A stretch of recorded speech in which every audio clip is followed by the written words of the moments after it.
हाल मित्रांनो, नमस्कार. काल सुतोवाचे केल्याप्रमाणे आज आपल्याला ब्रह्मर्षी विश्वामित्रांची गोष्ट ऐकायची. ब्रह्मर्षी विश्वामित्रांची गोष्ट सांगतानाच त्यांच्या गोष्टीला संलग्न असलेली अजून एक गोष्ट आपल्याला आपोआपच समजेल, ती म्हणजे भगवान परशुरामांची.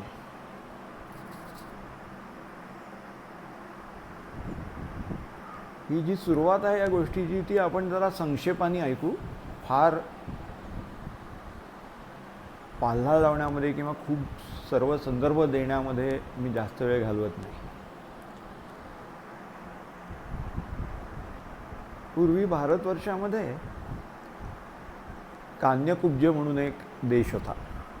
ही पूर्वीचे जे देश म्हणायचे ना, ते वास्तविक देश हे देश नसायचे बरं का. ही छोटी छोटी राज्य असायची. नागरी वस्ती फार मोठ्या प्रमाणात नव्हती, माणसांची संख्या खूप नव्हती. त्याच्यामुळे एक देश, त्याच्यामध्ये समजा काही एखाद 2 लाख माणसं, मग त्याच्यानंतर बाहेर सगळीकडे अरण्य, थोडं अंतर गेल्यानंतर दुसरा देश. अशा प्रकारे भारत विविध राज्यांमध्ये विभागला होता. ह्या सर्व राज्यांचे जे अधिपती राजे असायचे, यांचे कधीकधी परस्परांशी मित्रत्वाचे संबंध असायचे, कधीकधी शत्रुत्व असायचं, त्यांची आपापसात युद्ध चालायची, विवाह संबंध जुळून यायचे. आणि ह्याचबरोबर ह्या अरण्यामध्ये किंवा आपल्याकडे जे पर्वत शृंखला आहेत, विंध्य पर्वत आहे, हिमालय पर्वत आहे, सह्याद्री पर्वत आहे, यांच्यामध्ये ऋषी वास्तव्याला असायचे. हे ऋषी कंदमुळं वगैरे खाऊन उपजीविका करायचे, तपश्चर्या करायचे, ज्ञान प्राप्त करून घ्यायचे.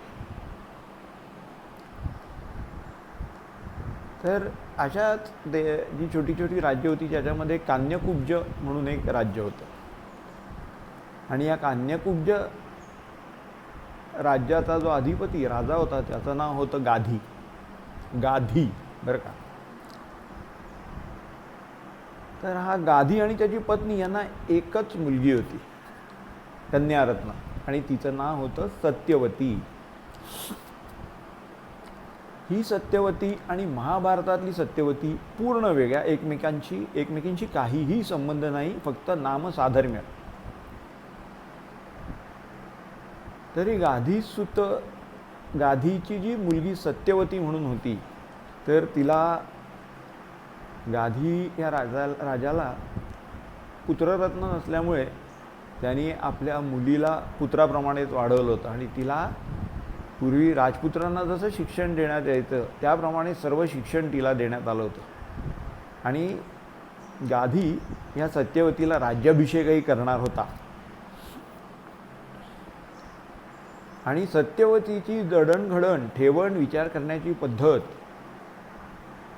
युद्धाची तयारी, शस्त्रास्त्र विद्येचं शिक्षण, वेदोक्त शिक्षण, आणि हे सर्व राजकुमाराप्रमाणे झालं होतं.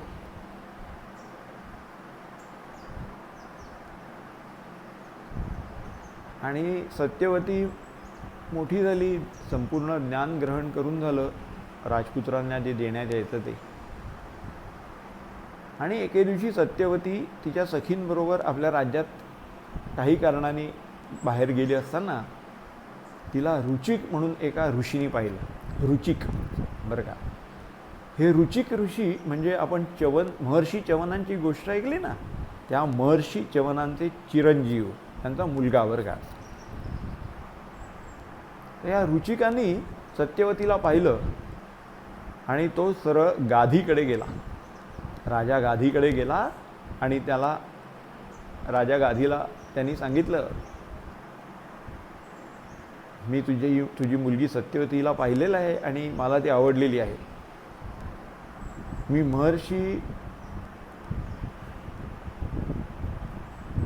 महर्षींचा मुलगा,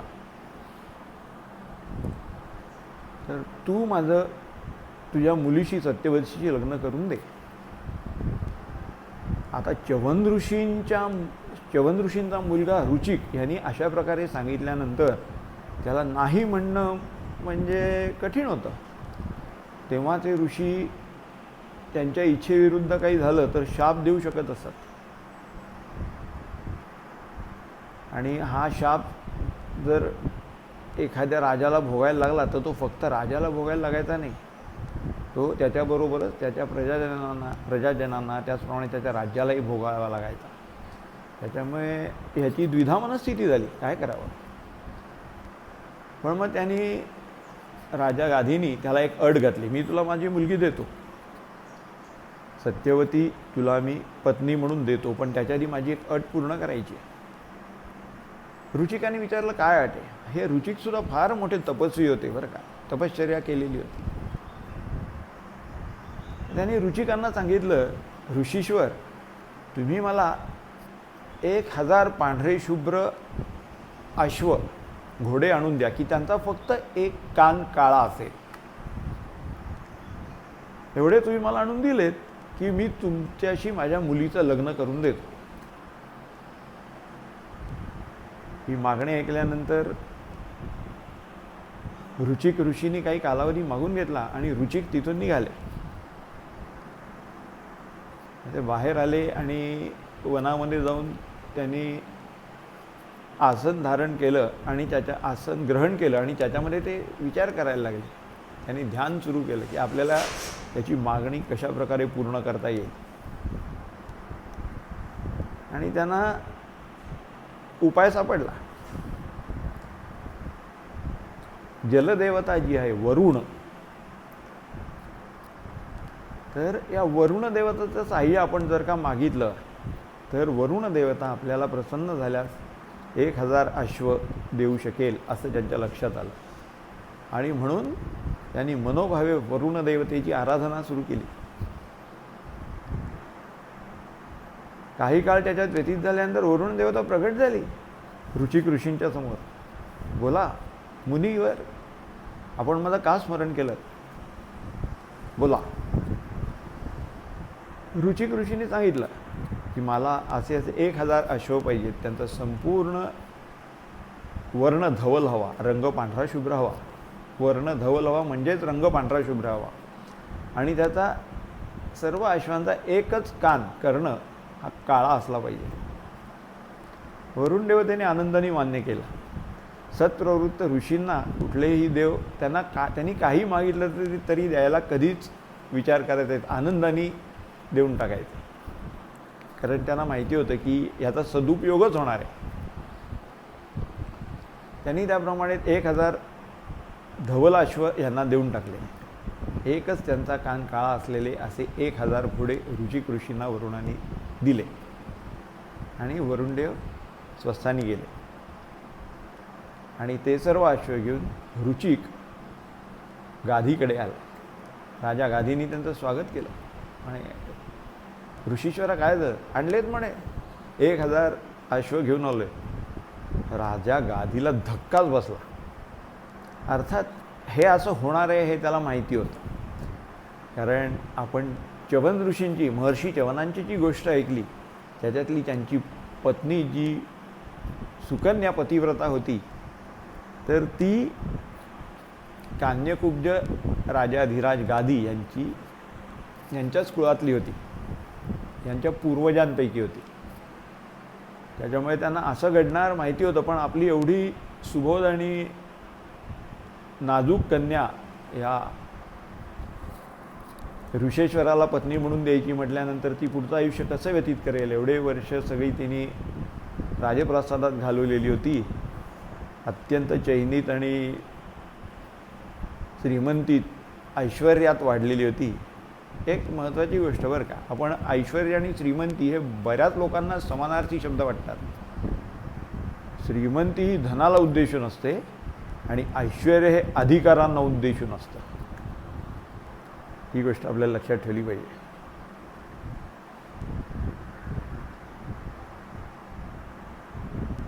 ह्या ऐश्वर्याचा उल्लेख श्रीमद भगवद्गीतेमध्ये 11व्या अध्यायात 8व्या श्लोकात आलेला आहे. पश्चिमे योगमैश्वरम, श्री भगवान अर्जुनाला उद्देशून म्हणतात, माझा ऐश्वर्य योग पहा. ऐश्वर्ययोग पहा म्हणजे मी भगवान श्रीकृष्ण आणि माझा किती अधिकार आहे हे तुला आता मी दाखवतो, या अर्थाने त्यांनी ऐश्वर्ययोग हा शब्द वापरलेला आहे. तर अशा ऐश्वर्यात वाढलेली आपली सुकुमार लाडकी कन्या सत्यवती शेवटी रुचिक ऋषींना राजा गाधी निरुत्तर होऊन देतो आणि त्यांचा विवाह लावून देतो. रुचिक आपल्या पत्नीला घेऊन अरण्यामध्ये जाऊन एक कुटी बांधून तिथे राहायला लागतात. सत्यवती श्रीमंतीत आणि ऐश्वर्यात वाढलेली असून, एकुलती एक असून राजाची मुलगी, बघा तिला किती सुख प्राप्त झालं असेल लहानपणी, पण ती अतिशय आनंदात रुचिक ऋषींबरोबर संसार करत असते. पण तिला ही जाणीव असते की आपल्याला आपल्या बाबांनी राजकुमारांना ज्याप्रमाणे वाढवण्यात येतं त्याप्रमाणे वाढवलेलं आहे, कारण त्यांना आपला राज्याभिषेक करायचा होता आणि आता आपण लग्न करून अरण्यात आलो आणि आपल्या वडिलांना पुत्ररत्न नाही, म्हणून ती दुःखी असायची. आणि रुचिक ऋषींच्या ते लक्षात येतं. रुचिक म्हणतात, काय झालं, तू दुःखी का दिसतेस? ती सांगते, नाही दुःखी नाही, एक काळजी आहे छोटीशी. काय आहे? ती सांगते, माझ्या वडिलांनी मला राजकुमारासारखं वाढवलेलं होतं, म्हणून मी आज शस्त्रास्त्रविद्या जाणते, त्याच्याचप्रमाणे धर्म जाणते, नीती जाणते, माझं ज्ञानार्जन सर्व प्रकारे व्यवस्थित झालेलं आहे. आणि मला राज्याभिषेक करणार होते माझे पिताश्री म्हणजे राजा गाधी, पण प्रत्यक्षात मी आपली पत्नी झाले आणि आता माझ्या आईवडिलांना राजकुमार नाही, त्या राज्याचा उत्तराधिकारी कोण? रुचिक ऋषींना त्यांचं म्हणणं पटलं. काळजी करू नकोस, आपण याच्यावरती मार्ग काढू. तेवढ्यात त्यांचे सासू सासरे म्हणजे राजा गाधी आणि त्याची पत्नी हे त्यांना आपल्या मुलीला भेटायला तिकडे येतात आणि त्या मुलीला बघतात, मुली आनंदात असते, त्यांना अगदी भरून येते. मग तेवढ्यात सत्यवती आपल्या मातेला आणि वडिलांना बाजूला घेऊन काय काय पतीशी संवाद झालेला आहे तो सांगते आणि सांगते की तुम्हाला पुत्ररत्न होईल अशी व्यवस्था मी केलेली आहे. मी त्यांच्याजवळ तसं मागणं मागितलेलं आहे आणि ते प्रसन्न होऊन हो म्हणालेले आहेत. त्यांनाही खूप आनंद होतो. ते आल्याबरोबर त्यांचं स्वागत करून रुचिक ऋषी अरण्यात निघून गेलेले असतात. ह्या तपश्चर्या केलेल्या ऋषींना खूप ज्ञान असायचं आणि त्याच्यामध्ये आयुर्वेदाचाही समावेश होता. कुठल्या कुठल्या वनस्पतींचे, कंदमुळांचे, त्यांच्या वेगळ्या वेगळ्या भागांचे काय गुण आहेत, काय अवगुण आहेत, कशावरती काय प्रक्रिया केल्यानंतर त्याचा कशासाठी उपयोग करता येऊ शकतो, हे त्यांना समग्र ज्ञान प्राप्त झालेलं असायचं तपश्चर्येमुळे. आणि त्याप्रमाणे ते विविध प्रकारची कंदमुळं, औषधी वनस्पती आणि इतर सामग्री घेऊन येतात आणि आपल्या कुटीत जातात. आपल्या कुटीमध्ये बसून त्यांच्यावर खूप क्रिया प्रक्रिया करून ते त्याचे 2 चरू बनवतात. चरू म्हणजे भक्षण करायचा भाग बरं का. देवाला नैवेद्य दाखवण्यासाठी किंवा काही चांगल्या कार्यासाठी जे अन्न निर्माण केलं जातं त्याला चरू असं म्हणतात आणि त्याच्यामध्ये औषधी वनस्पती, कंदमुळं, त्यांचे सत्वांश या सगळ्यांचा समावेश असतो. तर अशा प्रकारे ते 2 चरू बनवतात आणि 2 विवक्षित ठिकाणी, वेगळ्या वेगळ्या ठिकाणी नेऊन ठेवतात. आणि ते आपल्या पत्नीला सत्यवतीला सांगतात, सत्यवती, तिथे जो चरू ठेवलेला आहे तो तुझ्या आईसाठी आहे आणि इथे हा जो चरू ठेवलेला आहे हा तुझ्यासाठी आहे.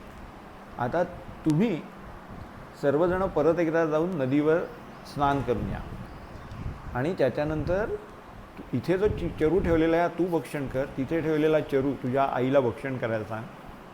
काही दिवसांनी तुमच्या उदरी संतती राहील आणि अतिशय चांगला पुत्र निपजेल, तुम्हाला चांगला पुत्र मिळेल.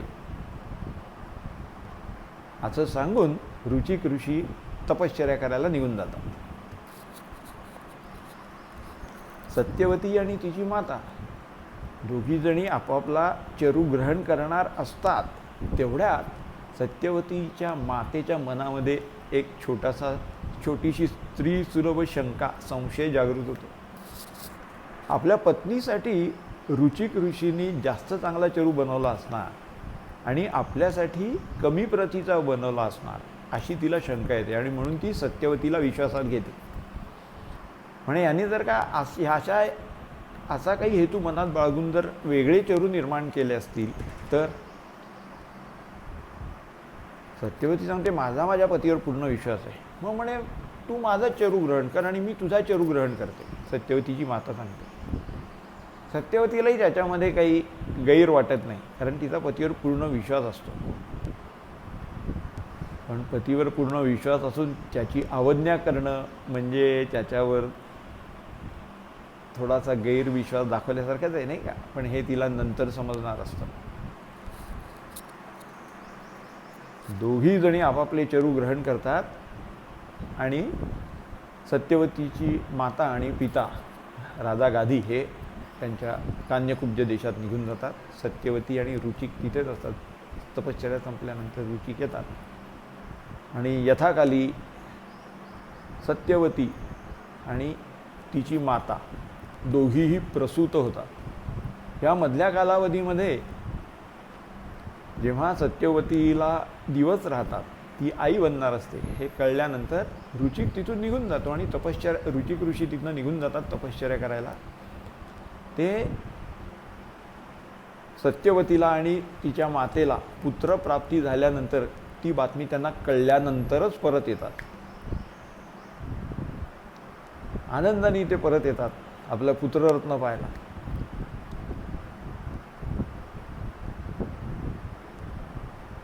आता पहिलं बाळणपण आई वडील करतात मुलीचं, साधारण आपल्याकडे तशी प्रथा आहे. म्हणून तिथे दिवस भरत आल्यानंतर किंवा दिवस राहिल्याबरोबर सत्यवतीचे आई वडील म्हणजे राजा गाधी आणि त्याची पत्नी सत्यवतीला आपल्याबरोबर राजवाड्यात घेऊन गेलेले असतात कान्यकुब्जामध्ये.